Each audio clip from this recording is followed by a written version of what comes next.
Hello दोस्तों, नमस्कार। आप सभी का स्वागत है हमारे इस यूट्यूब चैनल जिसका नाम है स्टडी पॉइंट रवि को। अगर अभी तक आपने हमारे चैनल को सब्सक्राइब नहीं किया है तो प्लीज़ सब्सक्राइब कर लें, ठीक है, जिससे हमें भी मोटिवेशंस मिलता है एक। तो उत्तराखंड की जो सीरीज चल रही थी उसमें मैं नई सीरीज लाया हूँ जिसमें रहेंगे हमारे पास आज 18 क्वेश्चन रहेंगे। इंपॉर्टेंट सीरीज चल रही है उत्तराखंड की, काफ़ी क्वेश्चन आपको एग्जाम में मिलेंगे यहाँ से।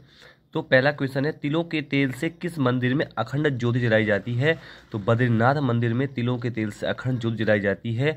बद्रीनाथ मंदिर आपका चमोली डिस्ट्रिक्ट में है। तो यहाँ पे क्या होता है, तिलों के तेल से क्या होती है, अखंड ज्योति जलाई जाती है। सेकेंड सवाल है हमारे पास, उत्तराखंड में चित्रकला की कौन सी शैली प्रचलित नहीं थी? तो सिद्ध शैली भी थी यहाँ पे, ठीक है, सिद्ध शैली भी थी, लौकिक शैली भी थी, देव शैली भी थी, लेकिन अंबर शैली यहाँ पे प्रचलित नहीं थी चित्रकला की। इंपॉर्टेंट क्वेश्चन है, याद रखेंगे। उसके बाद तीसरा है, उत्तराखंड लोक सेवा आयोग का अस्तित्व में आया था? तो 9 नवंबर 2000 को उत्तराखंड बना था। उसके एक साल बाद 2001 में क्या हुआ, यहाँ पे लोक सेवा आयोग अस्तित्व में आया था, उत्तराखंड लोक सेवा आयोग, जिसका नाम वर्तमान में यूकेपीएससी है। उसके बाद हमारे पास चौथा है, मूलराम के चित्रकारी गुरु कौन थे? तो मूलराम के चित्रकारी गुरु थे, वो कौन थे आपके? तो ये थे आपके राम सिंह जी। राम सिंह जी मूलराम के चित्रकारी गुरु थे। मूलराम गढ़वाल की हिस्ट्री में एक फेमस चित्रकार रहे हैं और इनका चित्रशाला संग्रहालय कहाँ पे है? सेनर गढ़वाल पौड़ी में स्थित है। और मूलराम के वंशज जो थे स्वर्णकार थे, पूछा गया था क्वेश्चन एक एग्जाम्स में ये। उसके बाद नेक्स्ट क्वेश्चन है, हिमांशु जोशी ने किस क्रांतिकारी की जीवनी लिखी थी? तो ये लिखी थी, ऑप्शन इसका सी सही है, अमर शहीद अशफाक उल्ला खां की जीवनी लिखी थी हिमांशु जोशी ने। हिमांशु जोशी उत्तराखंड के फेमस व्यक्तित्व रहे हैं, तो इन्होंने जीवनी लिखी थी अमर शहीद अशफाक उल्ला खां। छठवां है, गंगा गाय महिला डेयरी योजना शुरू की गई थी। देखिए बहुत इंपॉर्टेंट है, हरीश रावत द्वारा शुरू की गई थी। हरीश रावत उस टाइम सीएम थे, उनके द्वारा ये योजना शुरू की गई थी, गंगा गाय महिला डेयरी। पूछे जाते हैं एग्जाम में क्वेश्चन। उसके बाद सातवां है, स्वाधीन प्रजा की स्थापना कब हुई थी? तो देखिए दोस्तों, सातवें का है सही आंसर डी, स्वाधीन प्रजा की स्थापना हुई थी 1930 में। Very very important.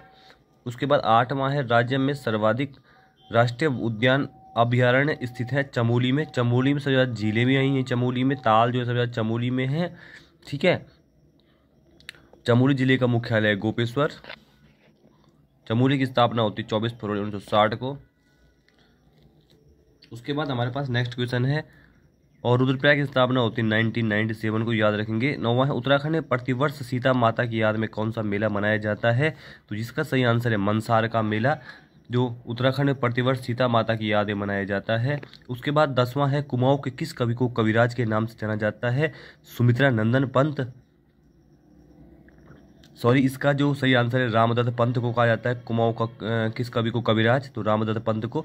Sumitranand Pant का बचपन का नाम गुस्से था। इनका जन्म होता है अल्मोड़ा में। 1961 में पद्मश्री, 1968 में चिदम्बरा के लिए ज्ञानपीठ पुरस्कार सम्मानित किया जा चुका है। बहुत फेमस शक्ति रहे हैं सुमित्रानंद पंत जी, जन्म कुमाऊं में होता है इनका। उसके बाद 11वां है, अल्मोड़ा के राष्ट्रीय उद्यान चौखुटिया हाल में ही सरकार ने नाम बदलकर क्या कर दिया है? अल्मोड़ा के राष्ट्रीय उद्यान चौखुटिया का सरकार ने हाल में नाम क्या कर दिया गया है? तो ये कर दिया गया दोस्तों दीनदयाल उपाध्याय, ठीक है, क्या दीनदयाल उपाध्याय। उसके बाद हमारे पास नेक्स्ट आ जाएगा, उत्तराखंड में कांचुला खरक क्या है? कांचुला खरक जो उत्तराखंड में दोस्तों एक कस्तूरी मृग प्रजनन संरक्षण केंद्र है, कांचुला खरक पूछा जाता है, और कांचुला खरक आपका चमोली में है। उसके बाद 13वां है, बाजूबंद क्या है? तो बाजूबंद एक प्रेम गीत है। बहुत सवाल बनते हैं इस टाइप के उत्तराखंड ग्रुप सी में। उसके बाद 14वां है, किवंदती के अनुसार गढ़वाल में कितने गढ़ थे? तो किवंदती के अनुसार जो गढ़वाल में गढ़ थे 52 गढ़ थे। 52 गढ़ों को देश वीर बड़ों को देश, 52 गढ़ थे किवंदती के अनुसार। तो 15वां है, उत्तराखंड में प्रथम बार वन पंचायतों का गठन कब हुआ था? तो 1931 में पहली बार उत्तराखंड में वन पंचायतों का गठन हुआ था। 16वां सवाल है, निम्नलिखित में किस ऋतु को उत्तराखंड स्थानीय भाषा में रूढ़ी कहा जाता है? देखा आपने, गढ़वाली में बोलते हैं रूढ़ी। इस टाइम बहुत रूढ़ी पड़ी है, मतलब गर्मी इस टाइम बहुत ज़्यादा पड़ी है, जैसे आजकल है भीषण गर्मी पड़ी हुई, हीट वेव लगातार चल रही है। उसके बाद 17वां है, अखिल भारतीय गढ़वाल सभा की स्थापना कब हुई थी? याद रखते हुए चलेंगे, बहुत इंपॉर्टेंट क्वेश्चन है ये वाला।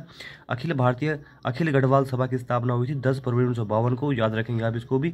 उसके बाद 18वां क्वेश्चन हमारे पास आज की वीडियो का लास्ट क्वेश्चन, उत्तराखंड में कौन सा 2 वर्षीय फसल चक्र उत्तराखंड राज्य के वर्षा आश्रित क्षेत्रों में लोकप्रिय है? तो इन चीज़ों के लिए काफ़ी बारिश चाहिए होती है। धान, गेहूं, मंडवा और पड़ती, ये वर्षा आश्रित क्षेत्रों में लोकप्रिय है, ठीक है। तो ये थे दोस्तों आज की वीडियो के हमारे 18 क्वेश्चन। उम्मीद करता हूँ आपको वीडियो पसंद आई होगी। पसंद आई तो चैनल को लाइक सब्सक्राइब शेयर जरूर करें। धन्यवाद।